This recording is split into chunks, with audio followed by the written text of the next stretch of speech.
The first thing that hits me is the music. You just sit there and get your mind blown. Russ and I started out with the fact that we had 3 women. I said, let's make them a rock trio. I really got into it. It filled a fantasy of mine. When I read the screenplay, there were all these exciting songs that had to be written. Beyond the Valley of Dolls. You know, it is a rock musical. Beyond the Valley of Dolls doesn't even have to exist because I love the Carrie Nation so much.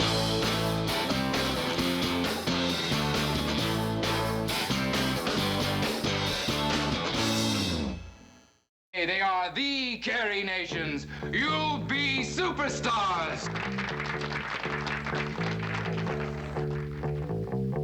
In the long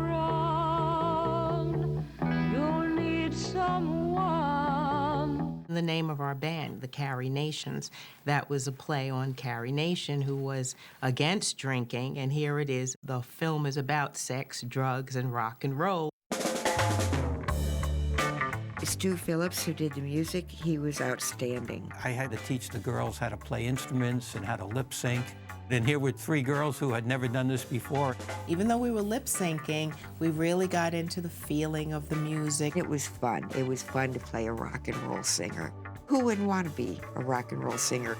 Russ Meyer said, I want these girls to really look like they're playing. And I said, fine, I can't do that in one day. So Russ got me an office at 20th Century Fox.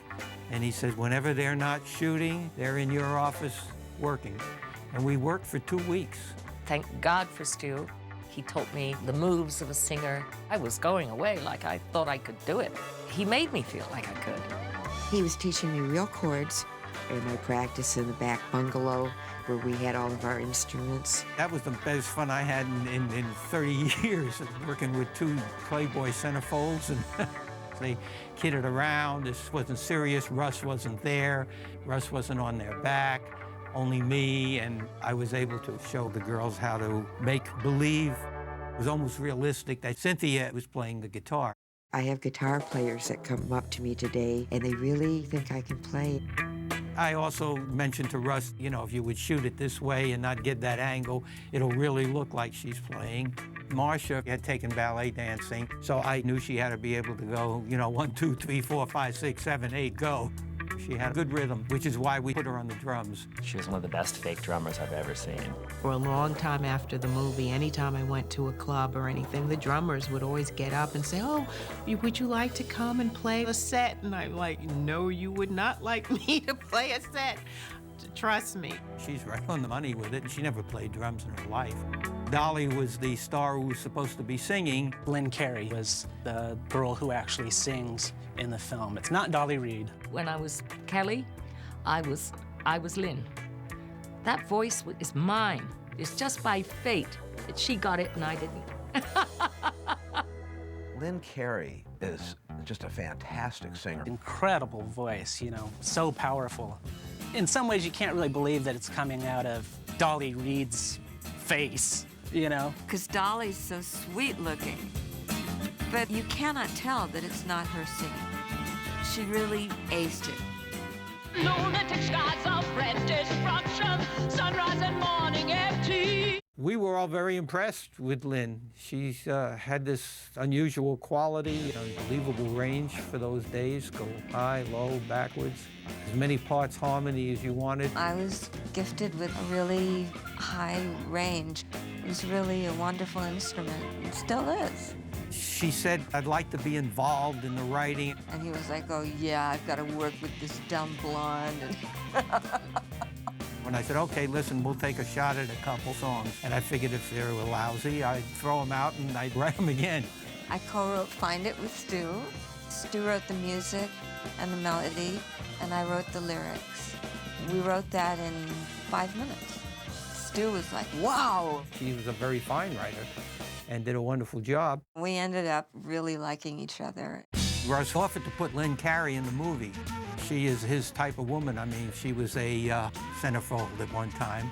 And he took one look at her and he said, hey, you want a part? You got it, and she didn't want to do it. I just didn't feel it was right for me. I wanted to stick to the music. Lynn Carey isn't in the soundtrack album, in the original soundtrack album, because her managers wanted more money. My managers asked for a certain amount, and they wanted to pay me minimum. For the soundtrack, Fox said, just go out and get another girl. I said, are you kidding? I said, I have to do that? I got to get her to sing in the same keys or I have to re-record everything. Fox said, well, find one that sings in the same key. And so this girl named Amy Rushes did it. For real geeks, you know, we sit around and talk about which versions are better. I like both versions myself. I love the performances of Candyman as equally in the film as on the record. I'm very proud of the songs. They were also well written. Especially the song Find It, which is a great little punk tune, you know.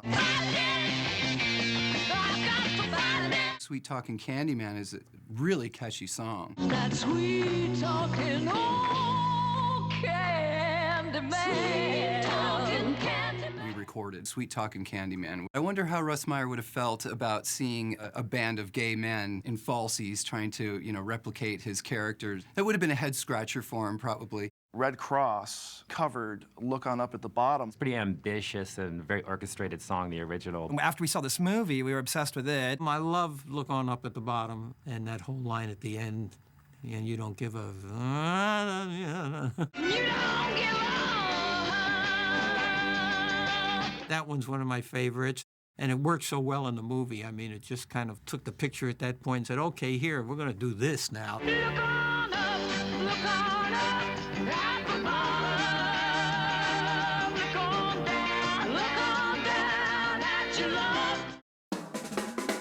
Stu Phillips had a background in both TV and film music. He imparted a very fresh, contemporary feel to the music, and that's what Russ wanted. I was prepared for an unusual experience because Russ was not the normal run-of-the-mill type of director. He was very much ahead of his time, I would say. He flew off in a lot of directions, suddenly got these bright ideas at the last moment. But then I'd done the Monkees before, so I was used to doing crazy music. Stu Phillips kind of uses his monkey style for Beyond the Valley of Dolls because it's all very kind of cartoony. Since the film is edited so, you know, rapid fire, the music kind of has to change really fast. Boom, boom, boom, boom, boom, boom, boom. The variety of the music in it did strike me, sort of doing a little bit of everything.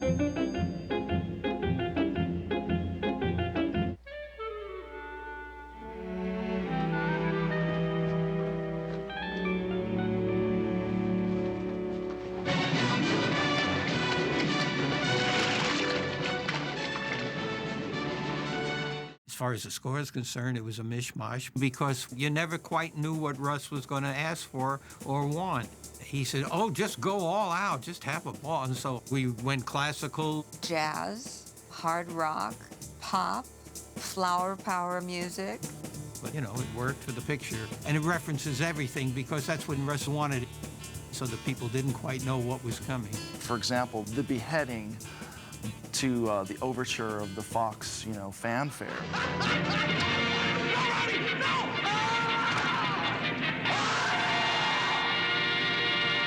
And then the Strawberry Alarm Clock has one of the great rock band cameos of all time.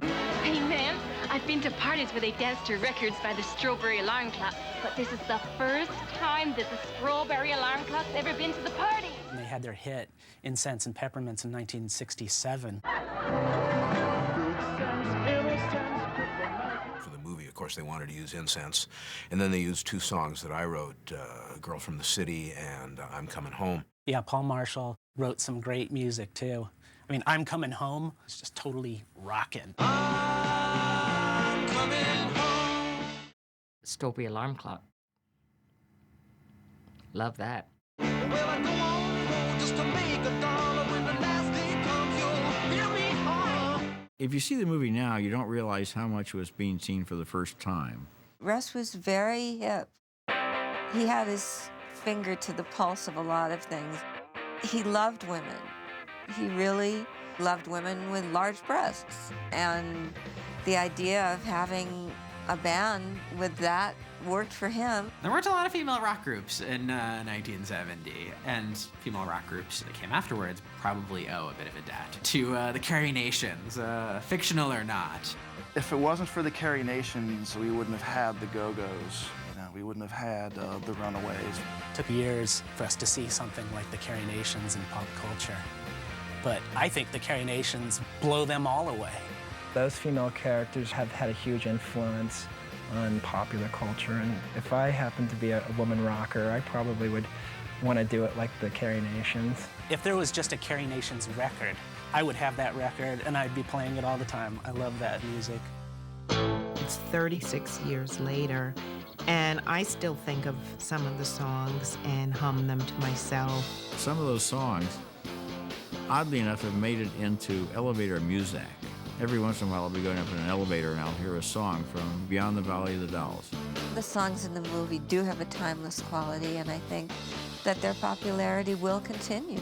When I go someplace, if I say, you know, I did Beyond the Valley of the Dolls, oh, you did that picture? Really?